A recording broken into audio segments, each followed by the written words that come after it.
வீடியோவில் BS6 tata 6 cylinder engine valve checkup பற்றி நம்ம பார்க்க போகிறோம். ஃபஸ்ட் நம்ம இன்ஜின் புள்ளியில் A60 அப்படிங்கிற மார்க்கை நம்ம வச்சுக்கிடணும். A60 மார்க்கை வச்சுட்டு நம்ம வால்டோர் மேலே ராக்கர் இதை பார்த்தோம்னா 1ஆம் நம்பர் 2ஆம் நம்பர் ஃப்ரீயாக இருக்கணும். டைட்டாக இருந்துச்சு அப்படின்னா அடுத்த ரவுண்டு சுற்றி நம்ம வச்சுக்கலாம். Inlet valve 25, outlet valve 50. B180 அதில் நம்ம ஃபஸ்ட்டு வச்ச மார்க்லேருந்து கொஞ்சம் தள்ளி தான் வரும். அதாவது இன்ஜின் வந்து ரன்னிங் வசத்துலேயே தான் சுற்றணும். B180 வச்சாச்சுன்னா 5வது பிஸ்டன் வந்து ஃபயரிங் ஆர்டரில் வரும். அதாவது 9வது வால்வு 10வது வால்வு 5வது பிஸ்டன் இது. அந்த 9வது வால்வு 10வது வால்வு நம்ம செக் பண்ணலாம். நம்ம இன்லெட்டு எக்ஸாஸ்ட்டுங்கிறது கரெக்டான கேஜ் யூஸ் பண்ணுறோங்கிறது உறுதிப்படுத்திக்கிடணும். அது மாறிட வேண்டாம்.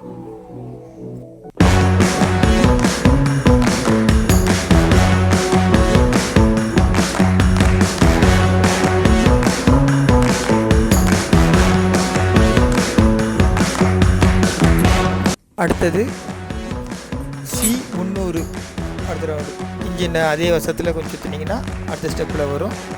C300 இந்த மார்க் வச்சோம்னா 3வது பிஸ்டன் ஃபயரிங்கில் இருக்கும். 3வது பிஸ்டன் அப்படிங்கும்போது 5, 6 அந்த வால்வு நம்ம செக் பண்ணிக்கலாம். இன்லெட்டு எக்ஸாஸ்ட்டு 5ஆம் நம்பருங்கிறது இன்லெட்டு, 6ஆம் நம்பர் எக்ஸாஸ்ட்டு. இந்த இன்ஜினை பொறுத்தவரையில் வால்வு செக்கப்பை வந்து நம்ம சாதாரண ஒரு விஷயமாக எடுக்கக்கூடாது. அந்த வால்வு கிளியரன்ஸில் தான் அந்த இன்ஜினோட லைஃபே இருக்குது. இன்லெட்டு எக்ஸாஸ்ட்டுங்கிறது கரெக்டான அந்த கேஜ் இருக்கணும். அப்புறம் இன்ஜினோட மைலேஜாக இருந்தாலும் சரி, அப்புறம் பிக்கப்பு, அப்புறம் ஸ்மோக் வெளியே வர்றது, இந்த மாதிரி எல்லா விஷயங்களுமே இந்த வால்வு செக்கப்பில் தான் இருக்குது. ஒரு ஃபயரிங் கரெக்டாக இன்ஜினில் இருந்துச்சு அப்படின்னா அந்த இன்ஜினில் வந்து நம்ம என்ன எதிர்பார்க்குறோம் அப்படிங்கிறது எல்லாமே கிடைக்கும் நமக்கு. எதுக்காக இந்த இன்லெட்டுக்கு ஒரு கேஜி, அவுட்லெட்டுக்கு ஒரு கேஜி எப்படி வச்சுருக்காங்க அப்படின்னா, இன்லெட்டுங்கிறது கொஞ்சம் அட்வான்ஸாக ஓப்பன் ஆகணும். இன்லெட்டு கொஞ்சம் அட்வான்ஸாக ஓப்பன் ஆகி ஏர் உள்ளே போகணும். எக்ஸாஸ்ட்டுங்கிறது கொஞ்சம் லேட்டாக ஆனால் பிரச்சனை இல்லை. அதனால் எக்ஸாஸ்ட்டுக்கு வந்து நம்ம அதிகமான ஒரு கேஜை வைக்கிறோம். நம்ம இப்போ செகண்ட் ரவுண்டு நம்ம என்னென்னு பார்க்கலாம். அது இப்போ இன்ஜின் வந்து ஒரு ரவுண்டு வந்துருச்சு. நம்ம 1ஆம் நம்பர், அதுக்கப்புறம் 5ஆம் நம்பர், அப்புறம் 3ஆம் நம்பர் செக் பண்ணிட்டோம். இந்த இன்ஜின் புள்ளியில் நீங்கள் ஒரு மார்க்கை இப்போ நீங்கள் கவனித்து பாருங்கள். TDC இப்படி ஒரு எழுத்தில் ஒரு மார்க் வருது. இந்த மார்க்லையும் நம்ம வச்சு செக் பண்ணலாம். 2 ரவுண்டில் செக் பண்ணலாம். ஏற்கனவே நம்ம ஒரு வீடியோ போட்டிருந்தோம், லைலாண்டு எப்படி செக் பண்ணணும்னு சொல்லியிருந்து. அதே மாதிரி நம்ம செக் பண்ணுறது இந்த TDCயில் போட்டு நம்ம செக் பண்ணி பார்க்கலாம். அதுக்குள்ளே தான் நான் உங்களுக்கு அடுத்த வீடியோவில் உங்களுக்கு எப்படி செக் பண்ணணும் இந்த இன்ஜின் அப்படின்னு சொல்லி அந்த வீடியோ போட்டுருக்கேன்.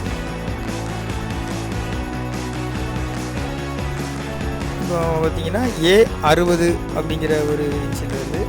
அந்த A60 நம்ம வைக்கச்சில்ல 11, 12 இந்த 2 வால்வு ஃப்ரீயாக இருக்கும். அதாவது 6வது பிஸ்டன் ஃபயரிங் ஆடுறது. ஃபஸ்ட்டு நம்ம செக் பண்ணிச்சில்ல A60ல் ஃபஸ்ட் சிலிண்டர் பார்த்தோம். இப்போ அதே இதில் ரவுண்டிங்கில் வருது. A60 இருந்தோன்னா 6வது பிஸ்டன் ஃபயரிங் ஆர்டர் வருது. 6வது பிஸ்டனில் நம்ம செக் பண்ணலாம். 11, 12 11 இன்லெட்டு, 12 எக்ஸாஸ்ட்டு.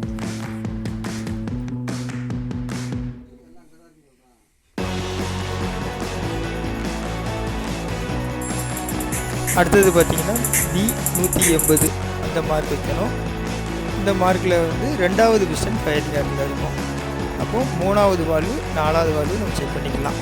3 inlet, 4 exhaust. நான் வால்வு செக் பண்ணிச்சில்ல, எக்ஸாஸ்ட்டு வால்வு செக் பண்ணிச்சில்ல 2 நிப்பிள் இருக்கும். அதில் 2 வால்வுக்கும் ஆர்ச்சி மாதிரி உள்ளதில் சென்ட்ரு ஏரியாவில் தான் நம்ம கேஜ் வைக்கணும். அதை வந்து நம்ம ஸ்ப்ரிங் ஆக்ஷனில் ஒரு நிப்பிள் இருக்கும், அதில் வந்து கேஜ் யூஸ் பண்ணக்கூடாது. அடுத்தது கடைசியாக C300 நம்ம ப்ளைவீலில் அடுத்த மார்க் வரும். C300 அந்த மார்க்கை வச்சுட்டு 7வது வால்வு 8வது வால்வு செக் பண்ணிக்கலாம். மொத்தம் 6 ஸ்டெப்பாக நம்ம இதை பார்த்தோம்.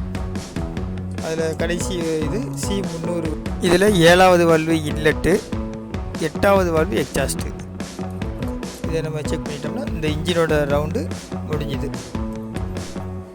இது கம்ப்ளீட்டாக செக் பண்ணதுக்கப்புறம் வயர் எதுவும் டேமேஜ் இருக்கா அப்படிங்கிறதையும் கன்ஃபார்ம் பண்ணிக்கிறேன்.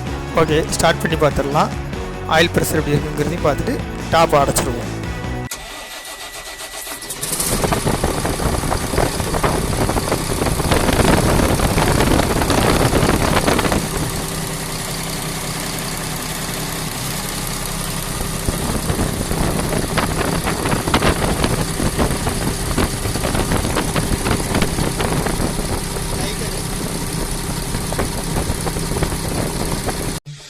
ஓகே, அடுத்த வீடியோ நம்ம சந்திக்கலாம். நன்றி, வணக்கம்.